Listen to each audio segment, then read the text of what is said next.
இன்றைக்கி உங்கள் வாழ்க்கையில் யாராவது உங்களை ஏமாற்றிட்டு இருக்கலாம், இல்லை உங்களை கஷ்டப்படுத்தியிருக்கலாம், இல்லை உங்களுக்கு எதிராக பொய் சாட்சி சொல்லியிருக்கலாம். சாத்தானுடைய பிள்ளைகள் யாராவது உங்களை சாத்தானுடைய காரியங்கள் செய்து உங்கள் மனதை ரொம்ப உடைச்சிருக்கலாம்.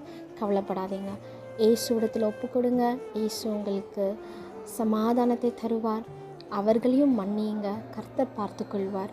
இயேசு வெளிப்படுத்தல் 3:9 சொல்கிறாரு, சாத்தானுடைய கூட்டத்தாரில் சிலரை உனக்கு கொடுப்பேன், இதோ அவர்கள் உன் பாதங்களுக்கு முன்பாக வந்து பணிந்து நான் உன்மேல் அன்பாக இருக்கிறதை அறிந்து கொள்ளும்படி செய்வேன் அப்படின்னு சொல்கிறார். கர்த்தர் சீக்கிரத்தில் அவர் உங்கள் மேல் அன்பாக இருக்கிறதை அவர்கள் சாத்தானுடைய கூட்டத்தார் அறிந்து கொள்ளும்படி கர்த்தர் செய்வார். கர்த்தரை நம்புங்க, கர்த்தரே அந்த காரியத்தை செய்து முடிப்பார். நீங்கள் எதுவுமே பண்ணாதீங்க, நீங்கள் அமர்ந்திருந்து பாருங்கள், கர்த்தர் எல்லாவற்றையும் செய்து முடிப்பார். ஆண்டவரே, இந்த வசனத்தை கேட்டுக்கொண்டு இருக்கிற பிள்ளைகளை நீர் சந்திப்பீராக, அவங்கள் மன காயங்களை நீர் ஆற்றுவீராக.